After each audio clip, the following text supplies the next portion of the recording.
Today, I am delighted to welcome Dunn Latham, president and designer of Little English, the children's fashion and lifestyle brand that has been delighting families with heirloom-quality clothing and accessories since 2004. Founded by her mother, Shannon, with a belief that children should be well-dressed, Little English has grown into an upscale lifestyle brand celebrated for its timeless design, craftsmanship, and devotion to tradition. In this conversation, Dunn shares how she carries forward the family legacy, honoring not only the heirloom quality clothing the brand creates, but also the ethos and spirit of Little English itself, a company that has been lovingly passed down and continues to shape the broader traditions of childhood celebration and thoughtful living. This was a lovely conversation. Dunn was a joy to talk with, and I hope that you enjoy. Welcome to Grandma's Silver, where tradition meets today. I'm Allie, your host of the Grandma's Silver podcast and founder of the Grand Millennial Lifestyle. Here, we blend aesthetics with nostalgia, engaging in conversations with lifestyle brands, designers, and more to rediscover the timeless charm of the past. Join me as we journey from home to heart, illuminating the past and polishing the present with the gleam of Grandma's Silver. Dunn, thank you for being here today. I'm super excited to chat. Me too. So why don't we start with having you tell everybody who you are, for starters, and a little bit about your brand. And then, because I know the brand is not just you, so if you could tell us your role within the brand. Absolutely. So my name is Dunn Latham. I am the president and a designer behind Little English. We focus on classic children's clothing and gifts. And you're absolutely right. I am one of many wonderful women on our team. My mom founded Little English in 2004.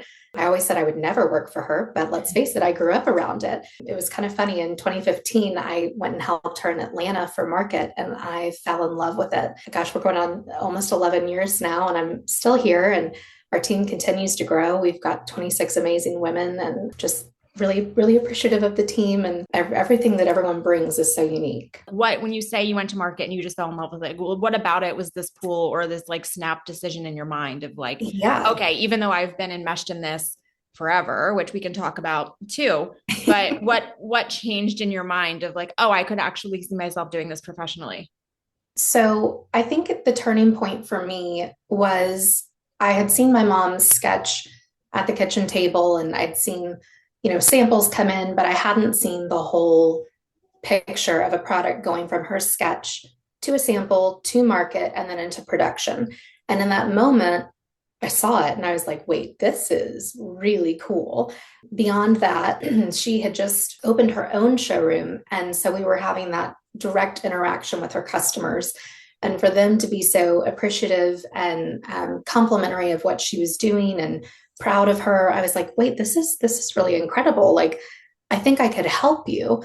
I was just a social media consumer at that point. I was fresh out of college, and mom had social media, but it wasn't exactly where I would have done it if I had been involved. So I kind of started taking on a little bit of the social media over the summer. And then we kind of grew into looking at her website. I was like, oh my gosh, we've got to get you on Shopify. Like, she had this beautiful custom built website, but the functionality of it was not great. And we didn't have any control over it. We'd have to go through multiple people to get things updated. So I think that's really where I came in, was really more the social media and then also the website. But just watching her put the product from sketch to production was really the turning point. What inspired her to start the brand in the first place? Yes. So I'll tell you this. She is a creative in every sense of the word. She is an excellent cook. She plays piano, and her father was an entrepreneur. And so I think it was inevitable that her creativity and this passion for entrepreneurship would intersect. But the story goes, it was back in 2004, and she was really missing these beautiful 100% cotton nightgowns that were to the floor with hand-smocking that her grandmother and great-grandmother would make for her. And she was looking for one for me and couldn't find it in the marketplace. So she did what all creatives do, and she sketched them herself. And then after a few nights of, I think, Googling, she found a wonderful woman out of El Salvador who had just taken over her mother's sewing facility. And that relationship really became the foundation for the brand and is still one of our most treasured relationships to this day. Yeah. What about the name? The name, okay, great question. So little, she obviously wanted it to be for little children, babies, etc. And then English is actually a smocking term. So she felt like the two combined were going to allow her to do the apparel side, but also expand into nursery or interiors, which we are working on. So it was kind of an ambiguous name to relate to children. How involved have you been? Because I know you mentioned you're one of the designers. Yes. So what does this part always appeals to me as someone who has a lot of ideas but no skills to implement anything that's like textile related. I'm always intrigued by collections, what people are inspired by. So let's talk a little bit about that whole process because I think it's so fascinating, Yeah. like the behind the scenes of it all. With Little English, I think we are at a little bit of an advantage. We are very much, classic children's clothing, and we're lucky that classic doesn't go out of style. Mm-hmm. So within that, we've kind of set almost a canvas for what we need to accomplish. And every season, we really start with choosing a theme, whether it's like English garden side for spring or, our fall collections. I love to design fall, goes a little bit more like English countryside. And then from there, we choose our colors. And a lot of the times our colors are consistent. I think that's one of the things that people really love about Little English. It's familiar in the best way. And then from there, we work on silhouettes. We definitely look at the analytics, but we also are inspired by even our own clothing. I have a blouse that I bought last year from Ralph Lauren, and we're going to turn it into a beautiful day gown for babies this coming spring. So it's just bits and pieces of kind of our life, where we've traveled, but then also, the classic children's clothing. It really does keep you. You're going to have a sailboat. You're going to have a bunny. Yeah. So it's creativity, but also kind of within a little box. Well, okay. So going off of that, because one of the things I Yeah. wanted to ask you later, but I feel like it kind of weaves into this. What is the experience like? Is it challenging? Is it not challenging of taking something that is rooted in traditionalism? And like you said, like it's almost not easy. The classic nature Mm-hmm. makes it so that it's not a trend necessarily. Right. And Yes. yet you are appealing to a modern audience. I think we take a lot of comfort in knowing that Little English doesn't have to constantly change and be on trend to remain relevant. Mm-hmm. Our color palettes are similar every season. Our silhouettes are familiar. And I think in a world that is so fast paced and full of noise because of your sweet children, I think it's nice to find something that's grounding. I think parents are looking for something that's kind of an exhale, like okay, this is a good landing place. And to that point, we even hear from our wholesalers, oh, thank God, when they come in from market, they're, in and out of showrooms all day. And it's, I'm sure, very overstimulating, but they walk in and they know that we're going to have styles for siblings all the way up to size 14. We're going to have the soft blues, the soft pinks. Really, it's not just our design that resonates with parents and buyers, but also I think just our company and our branding. I think it's, our staff has been on for many of them for 5 or more years. So I think in the way that we operate and the way that we present the brand, it's all very steadying and grounding. And I think that's something that parents are absolutely looking for. You mentioned earlier, you kind of came in and social media wasn't quite where you would have wanted to see it, right? And yeah, 2015 or right around there, I think. 2015, yep. So understanding that, of course, coming in as someone's daughter, yes, you're bringing a contemporary eye. And that is not to say, sometimes I don't like that phrasing because I feel like it makes it sound as though the company was like not yes. modern, I hear prior you, to yeah. like your like youthful energy. But yes, you are coming in with a different understanding of consumerism, perhaps, of things like technology, social. So that said, because and I want to talk about this in a minute, there's an heirloom quality to the pieces. Absolutely. But how do you feel you're bringing maybe like that contemporary eye or contemporary vision in while honoring what is really rooted? I mean, it's rooted in so much tradition. My mom has always said I have a little bit more of a cleaner eye than she does. I think sometimes when you look to like heirloom pieces, I think we initially, or heirloom clothing for children, I think we think of the lace and the ribbon through the sleeves, and it's beautiful, but sometimes it's so much that you can't see the child. And Mm. so when coming into design, I kept saying, okay, yes, the smocked bishop is wonderful, but there's a lot going on too. Like, what if we maybe change the fabric? And mom has always said she wants children to be well dressed as children. And so I think by maybe picking a particular focal point for the garment, not where all of it is so cute and detailed, but to where you can still see the child and appreciate the craftsmanship and the design behind it.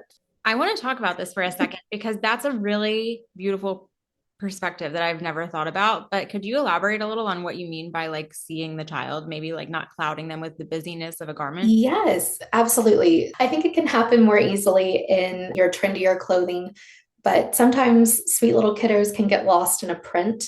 Mm. Maybe it's a little loud or busy or really condensed. And sometimes if a print is so condensed, you can't even appreciate what the print is. So it might have all these cute, darling bunnies and tulips and whatever, and you can't even see it. I don't know. I think Little English is always looking for a way to make sure that the child is the focus. And I think that's why also a lot of our pieces are chosen for portrait panels or even oil paintings of kiddos. It's a beautiful garment and you're seeing it, but you're really seeing the child first. I Yeah. don't think I did a great job of explaining No, that. you did, because I think, and that's such an interesting perspective, especially as someone who doesn't come from this world, acknowledging the person. All we hear about is like express yourself, Right. right? Yes. Whereas when you're dressing a child, sometimes that's an expression of you projected onto your child. Yes. Yeah, it can Or, be. sometimes as a child grows, then they start to have their own interests. They're asking for like certain things.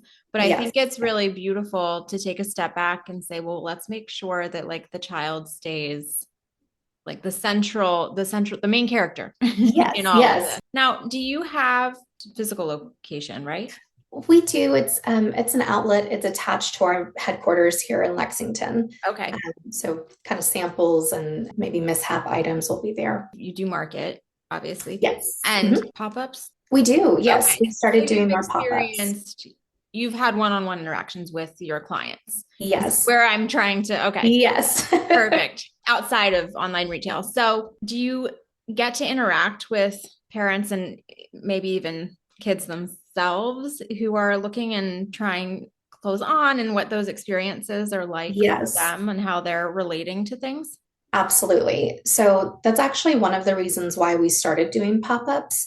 Mm. We obviously have our wholesale boutiques, but we, as an office and a team, didn't have that opportunity to be direct, get that feedback from the end consumer. So one of the best things that we've done is go into stores, a store that we're already familiar with, maybe a wholesaler, and bring a different offering than what they've purchased. So not only are they getting to shop everything that the store offers, but we're also bringing in maybe some other things that they weren't so eager to try.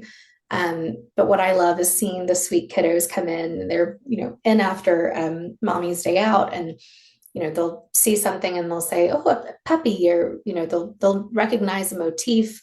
Or sometimes you have the girlies that are just so over the top, they go straight to the smocked dress, and they're like, "This, I want this." But it's great to hear moms too. They have always been very complimentary of not only the quality. One of the best compliments we hear is, "I saved this from my first child, and now my youngest, is wearing it."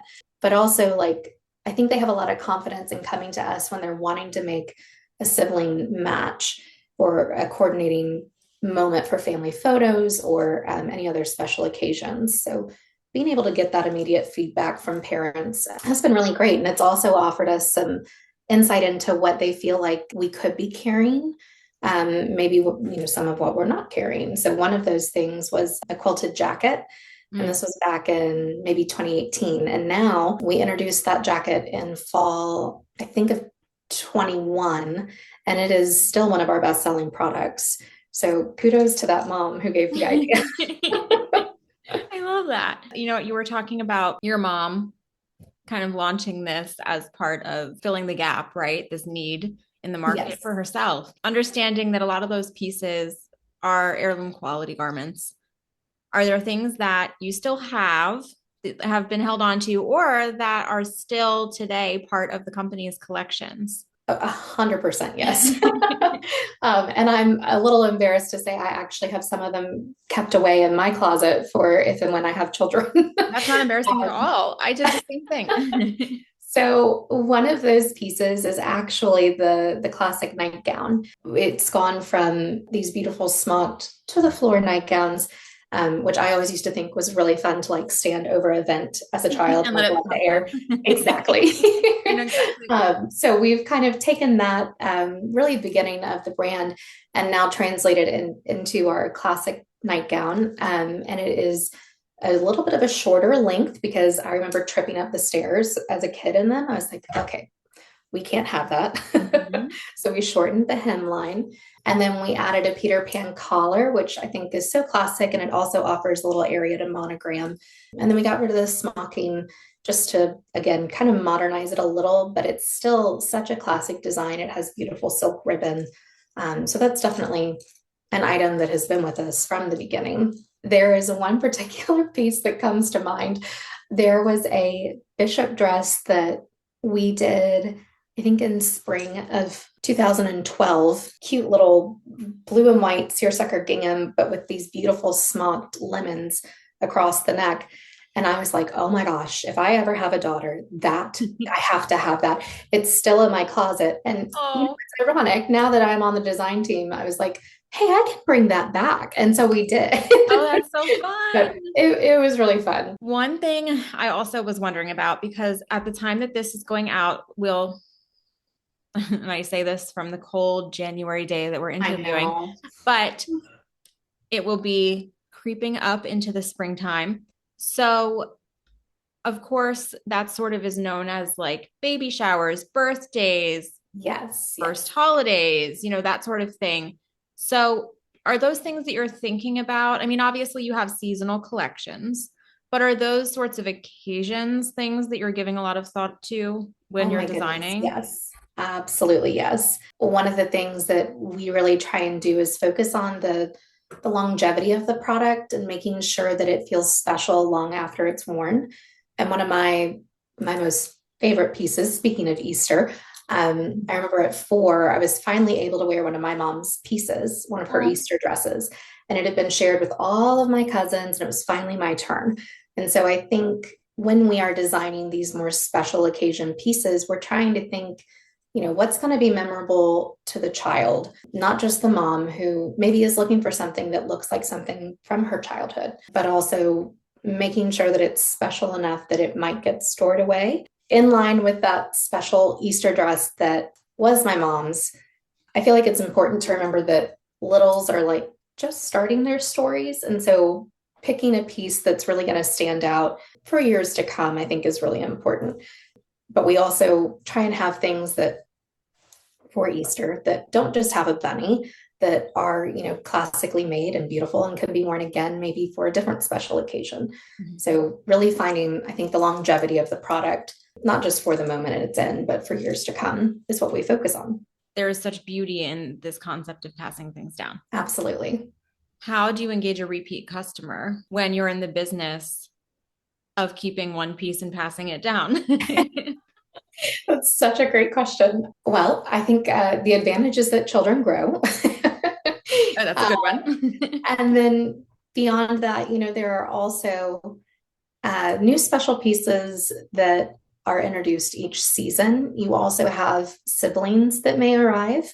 So maybe mom doesn't have the matching bubble that baby brother needs. And so this season she's looking to make that full family moment, and we're able to offer that. Like you mentioned, like kids will grow, there could be more than one child, like there are reasons to come back, but it's an interesting on the back end, like almost crafting something for them to keep forever. Right. That mentality is very different than a lot of fast fashion. Completely, yes. I think that's, again, kind of where this timeless design comes into play. It almost speaks more to our brand ethos of like, mom was looking for something that she had cherished in her childhood, and we're wanting to just continue to make pieces that will feel cherished well after their first wear. That said, so I do want to talk about gifting for a second Sure. Yeah. because obviously you have beautiful pieces, accessories, all sorts of stuff. So what kinds of recommendations do you make to people who, maybe there's like a grandparent who wants to purchase something? There's special focus on those springtime celebrations. I think one of our biggest things, number one, is, if you know the gender, that's super helpful. Mm. We are not necessarily known as a gender neutral brand, and that is something we're working on. But, traditionally, I think a lot of our customers want to go all blue or all pink. Mm-hmm. But then beyond that, it's sort of asking the client where they would want the child to wear it. Is it going to be a more special piece, or is this going to be something that they're going to reach for every day? And I think that really points us in a different direction depending on the answer. Sometimes, even in my own gifting experience, I think I inevitably kind of conjure up some of my old childhood memories and what I was wearing. So I think it ends up being a really personal choice, no matter who is shopping, for both the giver and the recipient. Kind of, and I'm ping-ponging like all over the place, so bear with me. But No, I was good. just thinking about when you were saying, like, well, it depends how they want to use it or, where it's going. Obviously, we've talked like you mentioned Easter, right? Like there's very specific holidays where obviously that's a little more thematic. Right. You have your bunnies and like the colors on the design end and coming up with the collections. What other sorts of everyday traditions? It could be seasonal. The less thematic pieces, I guess is what I'm saying. Like Yes. what sorts of design decisions are going into that? Are you thinking about family traditions? Are you thinking about specific memories of childhood? Are you talking to modern families and figuring out like what sorts of things they want to see? How does that work for things that aren't so holiday oriented? Right. So I think one thing we've really focused on is our fit, Mm. and really nailing those basics. Another thing that we have really focused on is, as we are progressing into 2026, getting a little more modern maybe in our basics. So we recently introduced a sport pant for boys, and it's a swishy material. I don't want to say athletic Yeah. because Little English is not an athleisure kind of company. But it is a little bit more of a tailored jogger kind of fit.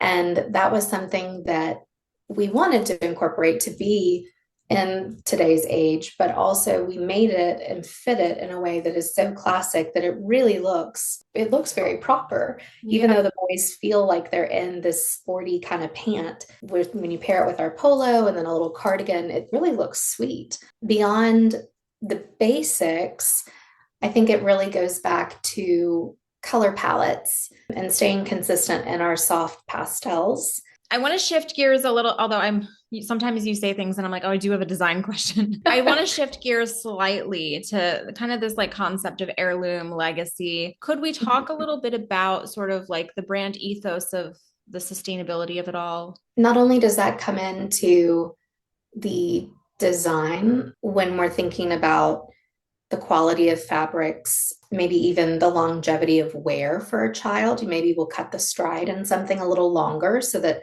if you needed, you could adjust a button and they could wear it for more than a year.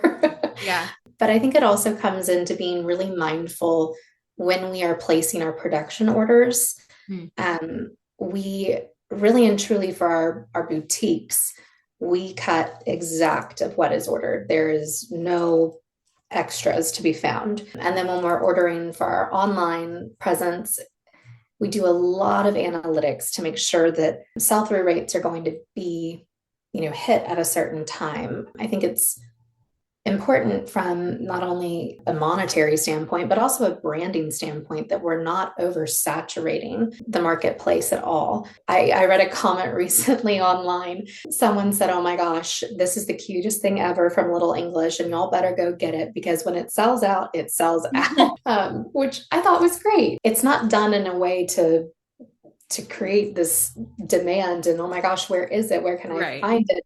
It's truly just mindful, and that piece then becomes special, and maybe we'll bring it back in a different colorway, but it truly makes each piece unique. And when it runs out, it runs out. Yeah. Yeah, it's like an unintentional sense of urgency. Yeah, a Yeah. slow urgency. Yeah. Oh, I love that though. Again, going back to brand ethos, what is that? So intention and genuine connection are our top two, I would say. I think that flows into how we operate, how we interact with customers, even to design. It's everything is very intentional. The details are there for a reason. And then ultimately making sure that every product that meets its new owner is giving a little bit of joy, and they then kind of catch on to this, okay, like Little English is so steady and the fit is great and the color is consistent, it washes well. I really think it's thinking about the longevity of the product and then the connection and intentionality behind each product. Maybe this does bring us back to design.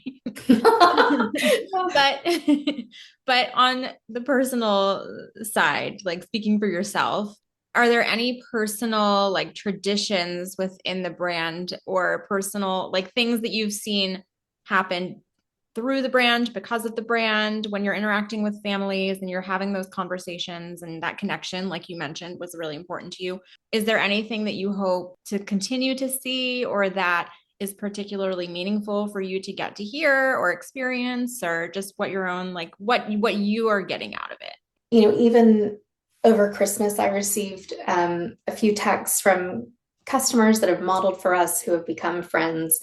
And they sent photos and they said, oh my gosh, it's been 9 years since I bought this garment, and look at little so and so who's now wearing it. I think receiving these kinds of special interactions and messages from customers really speaks to the legacy that my mom has built. And as we just did the math, it's been 22 years. And I think it's incredible that something that is so rooted in tradition and heritage is still very relevant in today's world. You mentioned that the fall collection is one of your favorite to Oh my design. gosh, So can yes. we talk for a second just about like some of the unique things? Because obviously we're talking right now about kind of like entering the spring season, but Right. could we talk just a little about like what differences you're looking at each season within, again, holidays are probably a very big part of that, but there's also really specific traditions within different seasons, Yes. different ways Mhm. people are using the clothes. I kind of think that fall lends itself to more family oriented moments. Mm. Obviously, you have Thanksgiving, Christmas, New Year's. Then you have also the family Christmas card or holiday card dressing moment. And I think there are so many opportunities for matching moments in fall. Even if you're going to a cookie decorating party, we can kind of be a special part in those memories. And one thing that I personally love is all of the layers and the textures that fall can offer. Fall, which kind of segues into winter, which I would argue, I guess, is probably very similar thinking because that's also a lot of like togetherness, a lot of celebratory photo moments. Um, Right. what about the warmer months? So spring, summer. Are you thinking vacations? Are you thinking like kids Yes, playing outside? There's still photo absolutely. moments, but it does look a little different and arguably a little messier. So Yes. so how does that all play into like your thought process behind the scenes? I love that you just said messier because that is something we definitely consider. In particular, yeah, for 4th of July, we always have several options. Our brand really gets to shine, I think, during 4th of July. We'll see cousins coordinated. We always have a dressier option. And then we also think, okay, they're going to be in the bouncy house with their, rocket popsicle. We need a pair of shorts and a t-shirt and something that's really practical, but still very appropriate and very cute. There is a balance when you're trying to create something that's like designed without being too delicate. Yes, Like absolutely. it's not for the photo. Right, It's right. for like it's The for the bounce everyday. house. It's for like they can Yeah. grab a popsicle, like it's so Yes, that must be a slight, I mean, similar but different process, but like new questions that arise. 100%. I think a lot of that goes back into fabric choices. So Mm. instead of choosing a beautiful woven quality, we're looking at a more durable knit option. Sometimes we're looking, in our boys' pants for even including a reinforced knee. so that those playground adventures don't get too wild. Yep. But yeah, I think a lot of that comes back to the quality of the fabrics, and then even those extra details of protection almost Yeah. that come into play. Of course, at the time Yeah. folks are listening to this, hopefully we're all starting to write 2026 instead of 2025. Understanding this is fresh on our minds at the time of our recording this. What are you looking forward to this year within the brand? What has you inspired right now? Like where are you? Because as a designer, that's a very big part of your creative process, right? So like Right. what sorts of things what is 2026 for you right now? 2026, I am really focused on joy. 2025 was a hard year. We had some tariffs to navigate, and our team is stronger for it, but really just joy. We have recently acquired Three Marthas, a almost 40-year-old brand out of Dallas, Texas. They focus on applique hooded towels and bibs and burps for kids.